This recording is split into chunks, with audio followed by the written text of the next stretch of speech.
Hello. My name is Dick Samus, and I'm chairman of the District 6360 Youth Exchange Program. Should our district switch multi-district organizations? Now, this is a very important issue to those of us involved in youth exchange. And I thank you for taking the time to watch this presentation and be more informed about the issues.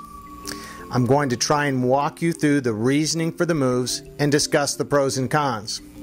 Now, this presentation should take about 10 minutes. In a nutshell, the pros, well, if we move to central states, we should have access to more training and networking. The cons, if we move away from Ohio Erie, our clubs that host a youth exchange student will have an additional expense. We're currently a member of Ohio Erie, an 11-district organization. Now, our district board has voted to move to central states, and now it's up to a vote of the clubs. Now, remember, this won't affect the students coming for next year, the next school year, but only for the following year, 2011-2012. Rotary Youth Exchange is the largest international exchange program in the world, with over 8,000 students studying in different countries every year. Now, we're also the least expensive program, in large part due to the volunteer nature of the Rotarians who work in youth exchange. District 6360 has a relatively small program with 8 inbound students this year, but we really want to build this program up. Every student that participates in an international exchange brings the world one step closer to Rotary International's goal of world peace and understanding. We recruit Michigan students from our district to study overseas. This year we have 3 students studying in Poland, Thailand, and Japan. Next year we'll have 5 students overseas. So let's get down to why our district wants to move to a different multi-state and how it might affect your club. Well, the district committee is key. There are many programs that Rotary clubs do very well without district help. Youth exchange is not one of them. In recent years, running a district youth exchange program has become far more complex, with the U.S. State Department regulations affecting every aspect of youth exchange, especially in regards to sexual abuse and harassment issues. Our district must be certified each year, and we must pass a vigorous audit or risk losing our certification, again on a yearly basis. Now, just yesterday, I received a notice of some 20 pages of new and additional regulations from the U.S. Department of State. Among the new requirements on our district, and these are just a few of them, we'll have to fingerprint host families and pay the expense of that, take pictures of every host family's home in interior and exterior, and verify the income of our host families.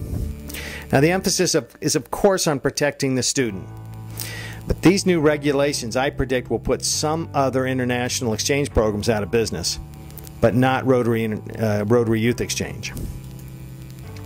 Now, we need at least 7 positions on a district youth exchange committee, hopefully more.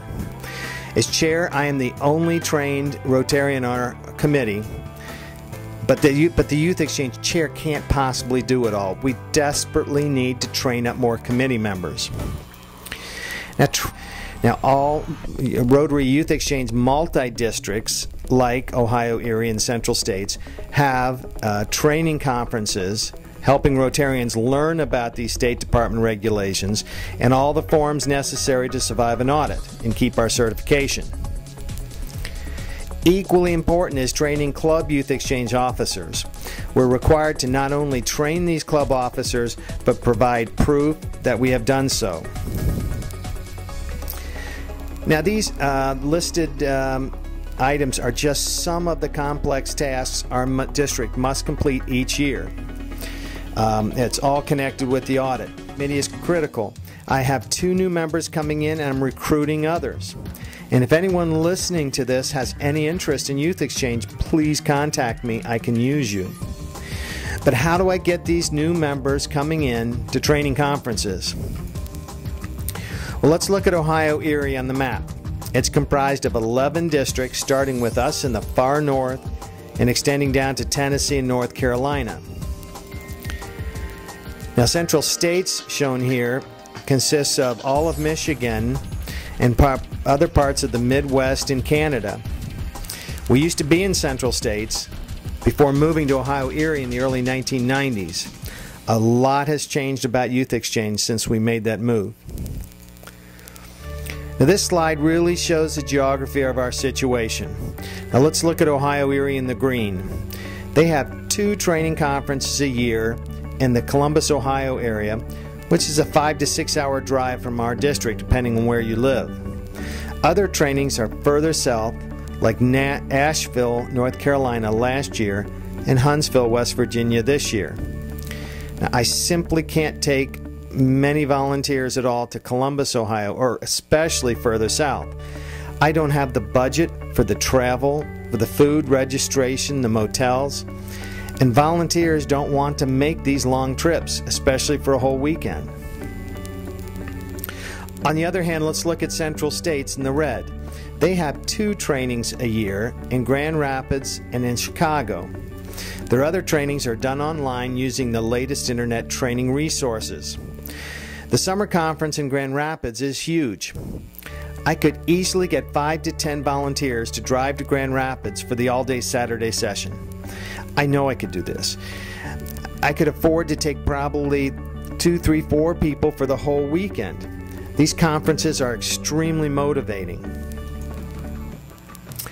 Now, we're in 3 other multi-district organizations with a lot of our district Rotarians attending these different conferences. Business leaders understand that a 5-minute conversation with the right person, even at a different conference, can yield big results for a program. So what's the big deal? If we move to Central States, our clubs that host students will have to pay an additional fee of approximately $525 to host an inbound student, in addition to the other costs shown here. Why? Well, this is the cost for the year of health insurance for the inbound student. Now, Ohio Erie requires that the overseas family pays this expense for their son or daughter. Central States has always had the philosophy that we should try to ease the burden on these families by requiring our Rotary clubs to pay this cost. Now, despite Youth Exchange being one of the least expensive programs, it still costs an overseas family or one of our families $3,000 to $5,000 to send their student overseas. Central States would like to ease that burden a little bit by having our Rotary clubs pay the health insurance. They've always done it this way.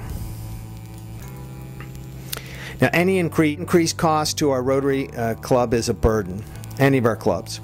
Our district already has several fundraisers in the works to help offset additional costs, including proceeds from the 50-50 raffle at district conference. Now, we don't know how much we'll raise, but we're definitely going to help.